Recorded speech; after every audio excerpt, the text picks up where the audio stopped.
Pagi ini saya akan mencoba berbagi sharing dengan saudara sebuah pengajaran firman Allah yang pagi ini saya berikan judul penderitaan Ayub. Lewat tema ini atau pengajaran ini kita sama-sama belajar tentang rahasia ketekunan kehidupan Ayub. Ayub sebetulnya kalau kita pelajari, saya pikir hampir semua kita ya tahu penindasan, penderitaan yang begitu hebat yang dialami oleh Ayub. Kalau kita lihat penderitaan yang dialami Ayub satu persatu, kita cermati di situ. Sebetulnya Ayub dia punya kesempatan, dia punya alasan untuk dia berhenti di tengah jalan. Dia punya alasan yang sangat kuat dengan penderitaan berbagai macam dia alami untuk dia sudah tinggalkan Tuhan saja. Seperti nasihat, saran dari istrinya yang kita tahu itu. Dia punya alasan gak sampai garis finish. Dia punya alasan untuk kecewa bahkan kepahitan sama Tuhan. Tetapi kita temukan di Alkitab kalau kita baca kisah Ayub. Ayub gak berhenti di tengah jalan. Dia tetap konsisten sampai garis akhir. Nah, ketekunan yang konsisten yang dimiliki oleh Ayub inilah yang kita mau coba sama-sama pelajari. Supaya kita juga jadi anak-anak Tuhan, umat Tuhan, pelayan Tuhan. Bahkan kita menjadi hamba-hamba Tuhan seperti Ayub yang konsisten sampai garis akhir. Penderitaan, kesulitan, tantangan, aniaya gak bisa hentikan kita. Walaupun itu bisa dijadikan alasan. Saya ikut Tuhan kok hadapi masalah. Saya udah setia sama Tuhan, melayani Tuhan. Kok saya hadapi tantangan, itu bisa jadi alasan orang kepahitan sama Tuhan. Tapi kita belajar, Ayub itu seorang yang konsistensinya luar biasa sampai garis finish. Kita belajar dari ayat ini.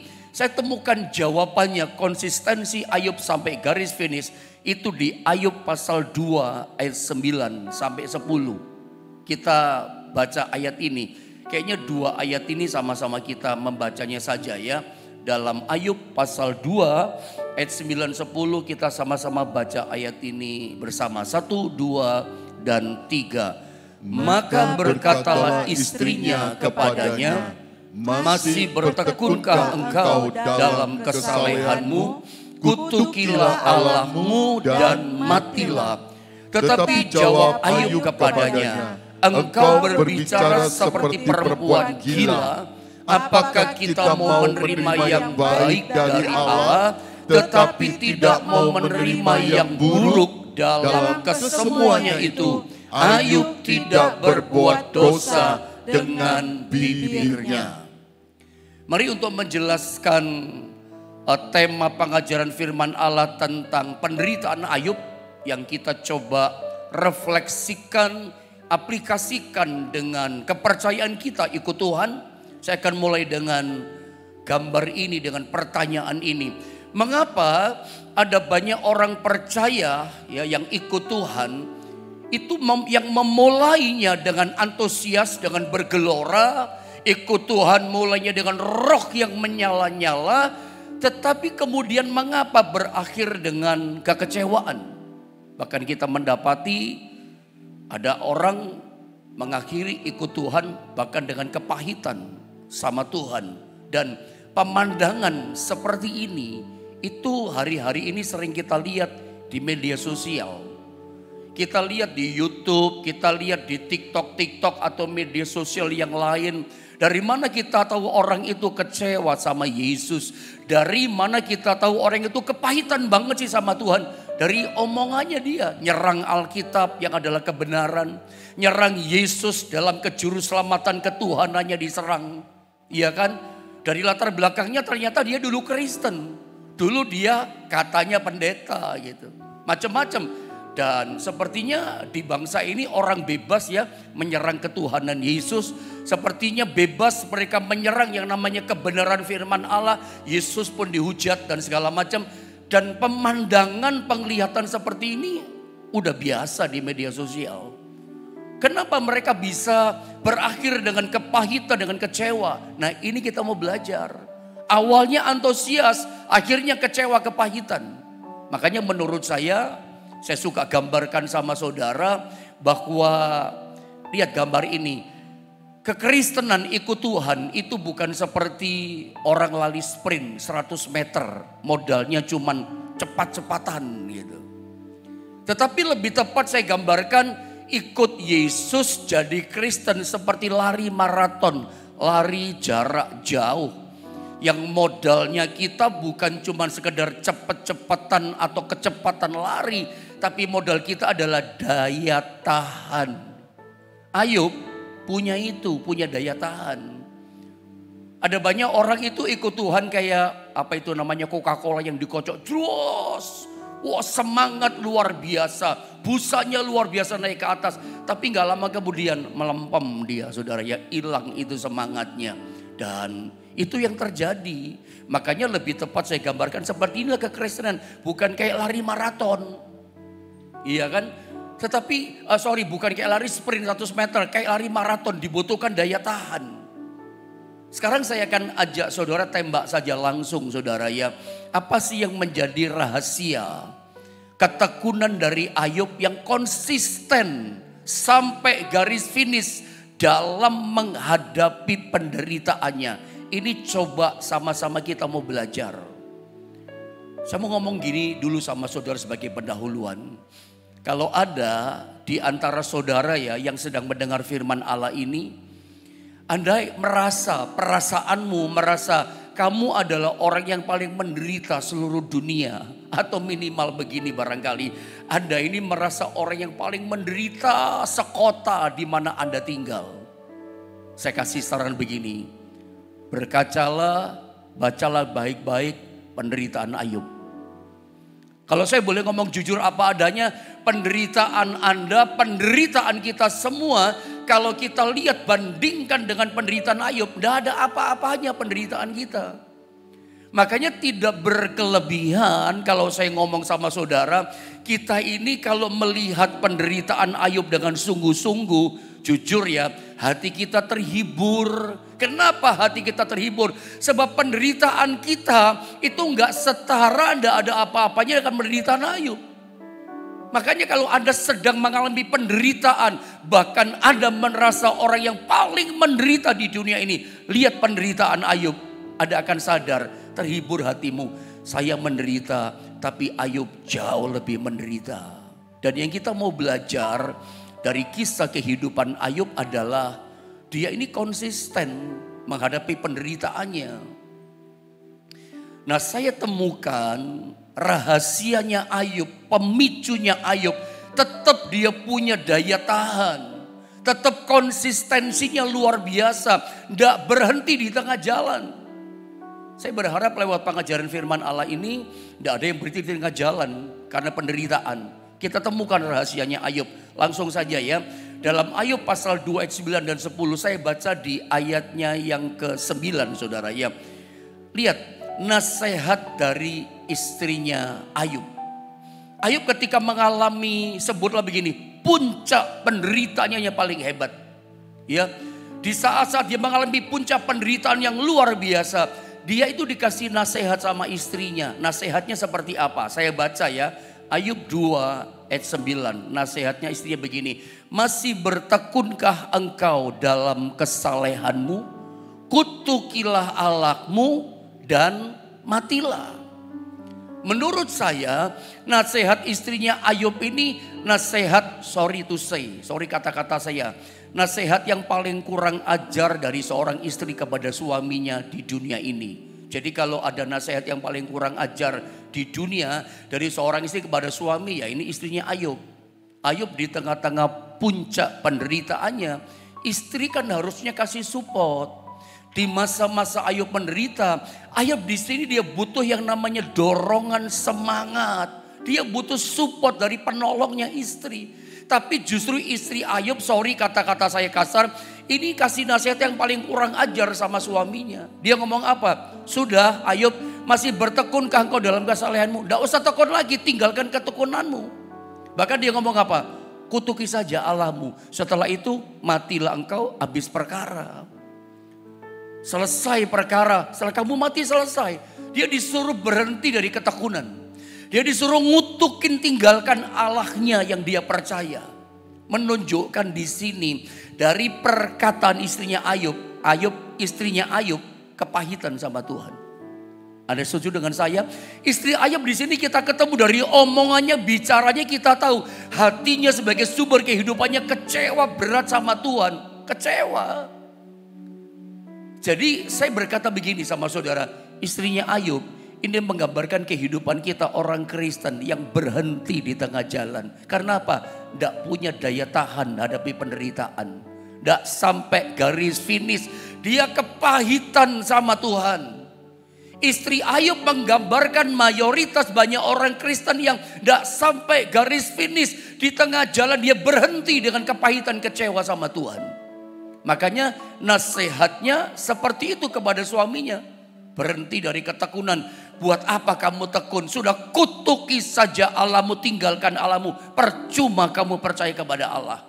Tapi kita lihat apa jawaban Ayub di Ayub pasal 2 di ayat yang ke-10. Temukan pembacaan ini, perhatikan huruf yang saya kasih warna merah kepada saudara. Ini menjadi stressing, titik berat dari pesan firman Allah yang saya mau coba lepaskan sama saudara. Apa yang membuat Ayub tidak berhenti di tengah jalan meskipun dia punya alasan berhenti? Lihat ayat ini dikatakan begini, jawaban Ayub. Tetapi jawab Ayub kepadanya, engkau berbicara seperti perempuan gila. Apakah kita mau menerima yang baik dari Allah, tetapi tidak mau menerima yang buruk? Perhatikan kalimat berikutnya. Dalam kesemuanya itu, Ayub tidak berbuat dosa dengan bibirnya. Perhatikan tulisan huruf warna merah. Ayub berjawab begini. Apakah kita mau menerima yang baik dari Allah, tetapi tidak mau menerima yang buruk? Memang kemudian di pasal 42, pasal terakhir, Ayub dia koreksi perkataannya bahwa Tuhan tidak pernah memberikan yang buruk dalam hidupnya. Saya tegaskan ya, supaya Anda tidak salah tangkap apa yang sedang saya lepaskan dalam pengajaran ini. Ayub kemudian dia koreksi perkataannya di ayat 10 di pasal terakhir 42. Dia koreksi begini di pasal-pasal terakhir, bahwa Allah tidak pernah memberikan yang buruk dalam hidupnya. Tetapi jawaban Ayub kepada istrinya di Ayub pasal 2 ayat 10, ini isunya yang saya mau coba angkat sama saudara. Dan saya mau sodorkan sama saudara. Kenapa Ayub ini dia gak berhenti di tengah jalan? Meskipun dia punya kesempatan, dia punya alasan tergoda. Gak usah Allah-Allahan deh, gak usah ikut Tuhan. Dia punya alasan tergoda untuk tidak sampai garis finish. Gak usah konsisten ikut Tuhan, percuma. Benar kata istriku, berhenti saja di sini dan kecewa sama Tuhan. Dia punya kesempatan tergoda dan berhenti seperti itu. Tetapi bukan itu keputusan Ayub. Bukan itu pilihannya. Apa sebabnya? Saya temukan di sini. Ayub itu percaya kepada Tuhan, ikut Tuhan. Dia itu ikut menerima Tuhan itu dengan punya pandangan yang utuh. Ini penting yang saya katakan bagian ini. Kenapa Ayub gak berhenti tengah jalan meskipun ada godaan itu? Sebab kepercayaan Ayub kepada Tuhan itu sebuah kepercayaan yang sangat utuh. Anda kalau percaya sama Tuhan, ikut Tuhan, menerima Tuhan itu ada dua sisi yang kita mesti terima. Maksudnya bagaimana? Coba Anda lihat gambar ini. Kita gak bisa terima Tuhan hanya sebagai juru selamat. Ini yang kita suka. Menerima Yesus itu harus dua sisi secara utuh. Pertama, kita terima dia sebagai juru selamat. Nah, yang paling kita suka, saya suka ajarkan. Kita paling suka menerima Yesus sebagai juru selamat kita, penolong kita. Apapun kesulitannya, dia selamatkan kita. Waktu kita sakit, kita diselamatkan, disembuhkannya. Kita paling senang yang sisi yang satu ini. Pada waktu ekonomi kita bangkrut dan jatuh, Yesus selamatkan ekonomi kita. Ditolong, up lagi, bangkit lagi. Atau kita ngalami jalan buntu. Atau kita ngalami berbagai macam-macam persoalan. Yesus selalu datang sebagai juru selamat yang siap menyelamatkan kita. Sisi yang pertama ini yang banyak orang senang ikut sama Tuhan. Terima sisi juru selamat. Apapun persoalannya Yesus selamatkan kita. Yesus tolong kita. Ingat, Kita mesti belajar seperti Ayub. Kalau Anda ingin jadi Kristen yang punya daya tahan yang kuat, tidak pernah bisa dihentikan di tengah jalan oleh masalah penderitaan, Anda harus terima Yesus, percaya sama Yesus itu secara utuh dalam dua sisi pribadinya. Pribadi yang pertama, percayalah Yesus, terima dia sebagai juru selamat kita. Itu harus. Dia sebagai juru selamat yang menyelamatkan kita, yang mengampuni dosa-dosa kita. Bahkan dia bertanggung jawab menyelamatkan kita apa saja, apapun kita hadapi. Kalau Anda percaya dia sebagai juru selamat, dia bisa selamatkan tolong saudara. Tapi ingat, masih ada sisi pribadi dia yang kedua. Ini pun kita mesti percaya, terima dia sebagai apa? Sebagai Tuhan. Seringkali kita berkata, aku terima engkau Yesus sebagai juru selamatku. Oke. Tapi yang kedua, kita juga seringkali berkata sebagai orang Kristen, aku terima dan percaya engkau Yesus sebagai Tuhan dalam hidupku. Sadarkah saudara bahwa ketika Anda berkata percaya dan menerima Yesus sebagai Tuhan dalam hidupmu, maka Tuhan itu berhak, saudara ya, dia menuntut kita untuk memperlakukan dia sebagai Tuhan. Karena kita sebagai konsekuensi gitu loh kira-kira, bahwa kita mau percaya dia, menerima dia sebagai Tuhan dalam hidup kita, maka Tuhan yang kita percaya itu dia berhak menuntut kita untuk kita perlakukan dia sebagai Tuhan. Sama dengan begini contohnya kira-kira yang paling gampang. Sejak tanggal 29 Juli 1998, saya itu menjadikan Siska Ribka menjadi istri saya. Tahukah saudara, sejak tanggal 29 Juli 98 itulah, maka istri saya dia berhak saya perlakukan sebagai istri. Bahkan dia bisa meminta tanggung jawab saya sebagai suami. Dan itu memang adalah haknya dia sebagai istri. Menuntut saya berlaku kepada dia, kamu suamiku loh. Sama dengan kita, cengli kan, saya ngomong gini sama saudara. Kalau Anda menerima dia, percaya kepada dia sebagai Tuhan, Tuhan juga menuntut kita memperlakukan dia sebagai apa? Sebagai Tuhan. Tuhan itu apa sih artinya? Kalau Anda baca dalam teks Yunani, kata Tuhan itu ditulis disalin dengan kata kurios. Ada tahu apa artinya kurios? Kurios artinya adalah tuan. Kurios artinya adalah majikan. Mungkin saya salah. Kalau Anda lahir jadi orang kaya, lahir procot, orang Jawa katakan ada orang kaya. Anda nggak pernah kerja sama orang lain. Kerja sama orang itu maksudnya ikut orang gitu loh. Jadi pegawai nggak pernah. Jadi karyawan nggak pernah. Anda langsung jadi bos karena Anda punya fasilitas, bapakmu bos. Lahir ke orang kaya, lahir jadi anaknya bos. Sehingga Anda nggak pernah kerja sama orang, ikut orang nggak pernah. Anda cuma tahunya memerintah. Mungkin Anda agak kesulitan menangkap ini. Tapi kalau Anda pernah ikut sama orang, pernah jadi karyawan, Anda punya bos di atas, Anda punya pimpinan di atasmu. Anda tahu rasanya bagaimana fenomenanya dipimpin sama seorang bos? Apa yang Anda kerjakan? Ketika bos Anda memerintahkan tolong kerjakan ini, meskipun Anda gak suka itu kerjaan, Anda disuruh pergi ke satu tempat yang mengerjakan sesuatu, Anda gak suka daerah itu, Anda gak suka mengerjakan itu. Tapi saya mau katakan, Anda sebagai karyawan pegawai, Anda tidak punya pilihan lain selain melakukan perintahnya bos. Kurios, Tuhan itu artinya adalah bos kita. Kurios itu artinya dia adalah majikannya kita, tuannya kita. Makanya ketika Anda mengakui dia, mempercayai dia, menerima dia sebagai Yesus, engkau adalah Tuhan dalam hidupku. Bisa nggak saudara memperlakukan dia sebagai bosnya kita, Tuhan kita. Dan kita nggak punya pilihan lain. Makanya saya coba artikan beberapa arti dari kata kurios. Kurios satu artinya adalah seseorang yang memiliki hidup kita. Dua, kurios artinya adalah seseorang yang punya kuasa untuk memutuskan dalam hidup kita. Tiga, kurios artinya adalah seseorang yang mengontrol kehidupan kita. Dari tiga arti ini, Anda sudah bisa tahu kan artinya menjadikan Yesus sebagai Tuhan dalam hidup kita. Itu kita seperti menjual mungkin lebih keras kata-kata ini ya, menjual haknya kita kepada Tuhan. Haknya kita nggak punya lagi, kita berikan penuh.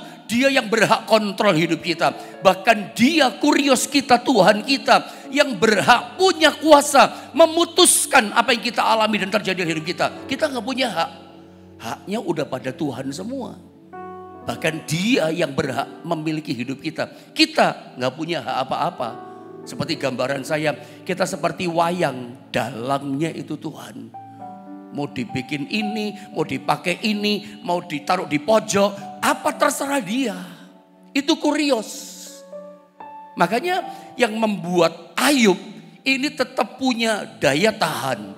Yang membuat Ayub tetap konsisten, tidak tergoda, berhenti di tengah jalan. Saya ulang dalam tanda kutip, meskipun si Ayub punya alasan untuk kepahitan, punya alasan kecewa berat sama Tuhan. Karena Ayub 1 ayat 1, Ayub ini orang yang saleh, orang yang jujur, orang yang takut akan Tuhan. Ya, orang yang hidupnya benar kata Alkitab. Dia punya alasan, Tuhan saya udah hidup benar selama ini. Saya udah berusaha jadi berkat. Saya jujur gak pernah tipu orang. Kerja dagang saya benar. Saya menjauhi segala kejahatan. Saya gak pernah berbuat jahat kepada Tuhan. Dia punya alasan loh. Saya udah berikan hidup saya untuk Tuhan. Dia punya kesempatan untuk dia marah sama Tuhan. Dan kita lihat dalam ayat ini, Ayub akhirnya dia bisa melewati semua dengan baik. Memang di beberapa ayat yang kita baca, sebutlah mulai pasal 3 berarti sampai pasal 41. Ayub pernah ngomel, berkeluh kesah. Sebutlah bahasa paling sederhana, Ayub sempat dia berprasangka yang salah dengan Tuhan. Tapi dia bisa keluar dari kondisi itu dengan baik. Dan menjadikan Ayub yang paling penting, pribadi yang jauh lebih baik. Itu intinya saudara. Ayub masih manusia sama dengan kita. Dia hampir tergoda, kecewa tinggalkan Tuhan. Hampir, bahkan dia berprasangka salah. Tapi saya ulang, dia bisa keluar dari kondisi itu dengan baik. Dan menjadikan dia pribadi yang jauh lebih baik. Sekarang saya mau tunjukkan saudara. Ada salah satu ayat di perjanjian baru. Di dalam Roma 14 ayat 9 saudara ya.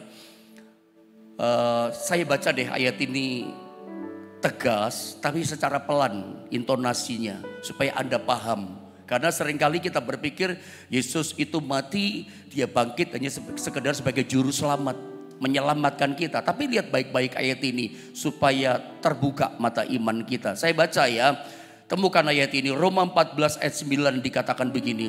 Sebab untuk itulah dikatakan Kristus telah mati dan hidup kembali. Saya ulang sekali lagi.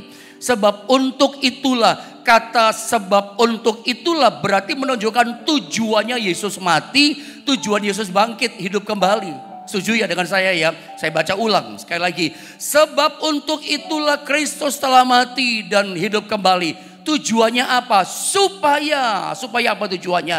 Ia menjadi Tuhan. Baik atas orang-orang mati maupun atas orang-orang hidup.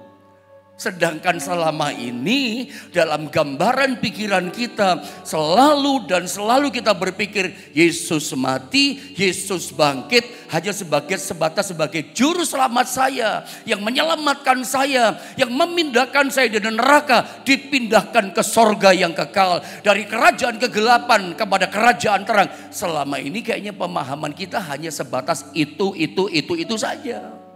Dia mati, dia bangkit hidup kembali sebagai juru selamat. Tapi Roma 14 ayat 9 justru memberikan penekanan. Tujuannya dia mati, bangkit hidup kembali. Supaya ia menjadi Tuhan dalam kehidupan setiap kita.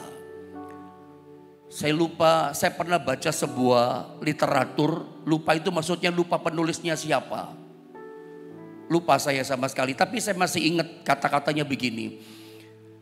Kata Tuhan di dalam perjanjian baru, itu dia selidiki, dia temukan penulisnya ini.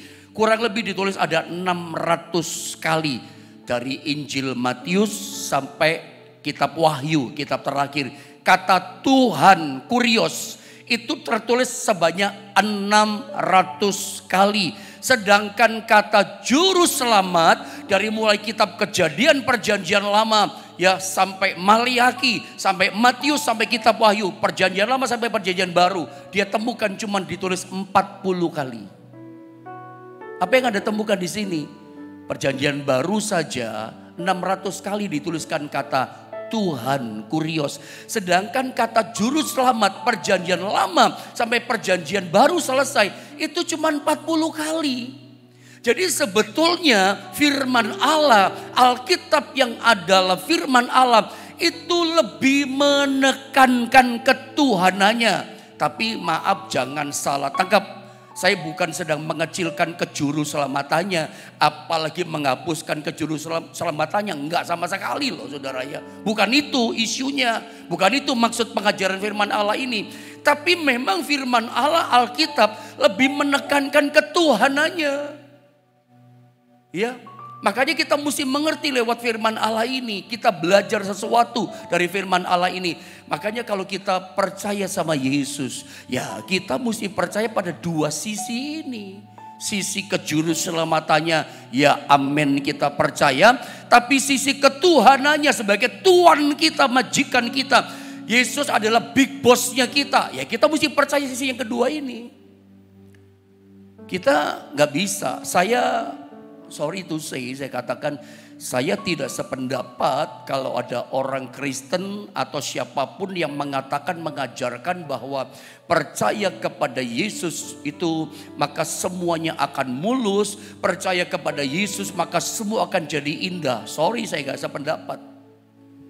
Karena kenyataannya ikut Tuhan itu istilah bahasa sederhana saya, ikut Tuhan itu suka duka. Betul apa tidak? Itu kan yang kita alami. Ikut Tuhan itu suka duka, gak suka terus, gak senang terus. Kadang ada duka, kadang ada persoalan, kadang ada tantangan. Iya kan itu realita. Kadang ada namanya pergumulan. Ikut Tuhan, percaya Yesus itu ngalami seperti itu. Ada suka dukanya. Makanya kita gak bisa hanya percaya sebagai juru selamat. Dia selamatin kita, dia tolong kita. Itu memang iya. Tapi ingat ada sisi ketuhanannya. Dia yang berdaulat penuh atas hidup kita. Dia yang berhak memutuskan atas hidup kita.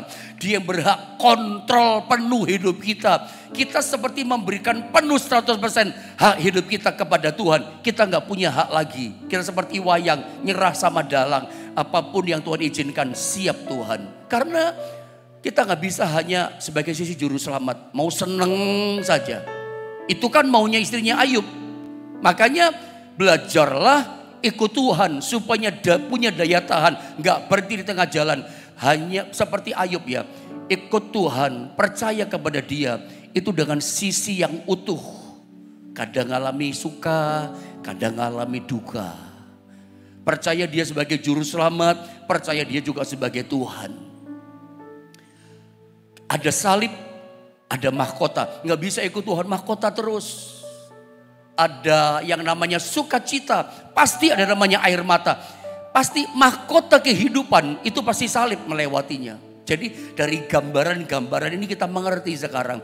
Tidak ada alasan kita kecewa. Memang Ayub pernah hampir salah prasangka dengan Tuhan. Tapi dia bisa keluar itu dengan baik. Bahkan menjadikan dia pribadi yang jauh lebih indah, jauh lebih baik. Saya berharap lewat pengajaran firman Allah ini menjadikan kita menjadi anak-anak Tuhan yang iman kita, pengiringan kita menjadi jauh lebih baik. Dari awal saya udah bilang sama saudara, kalau Anda pagi ini merasa menjadi orang yang paling menderita dalam hidupmu, bandingkan hidupmu sama Ayub. Karena selalu saya pun sama saudara ya. Ketika memandang sungguh-sungguh kehidupan penderitaan Ayub, saya pun terhibur. Ayub jauh lebih mengalami penderitaan dibanding saya. Tidak ada artinya hidup ini. Tapi itulah kehidupan. Makanya saya tutup dengan gambar ini saudara ya. Belajarlah ikut Yesus, percaya Yesus secara utuh. Ada sisi berkat, puji Tuhan kita alami.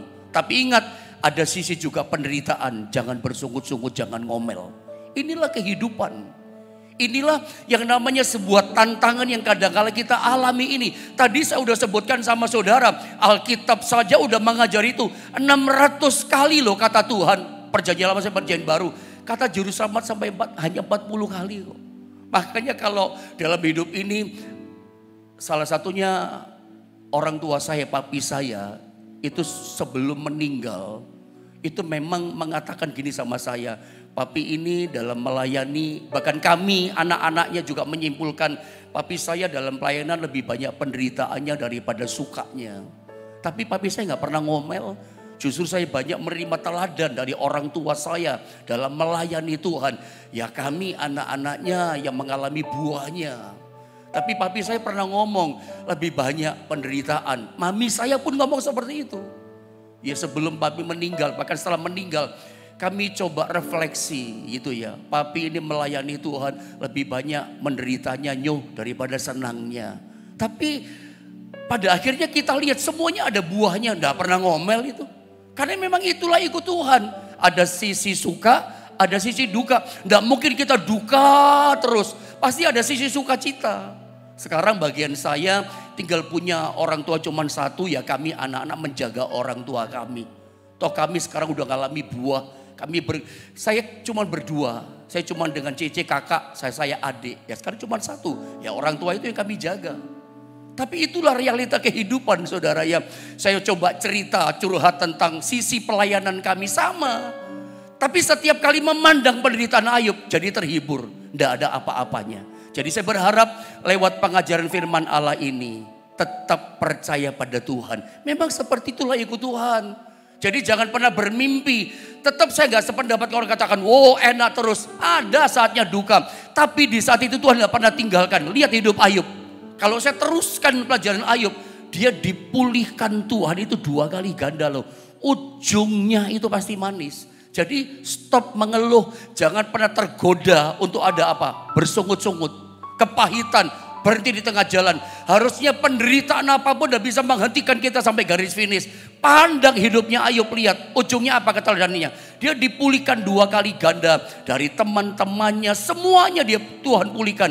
Tuhan itu sanggup memulihkan kita. Asal cara pandang kita ikut Tuhan itu benar. Ada 2 sisi. Gak bisa cuma juru selamat. Ketuhanannya pun kita terima dalam kehidupan kita. Saya tidak perpanjang firman Allah.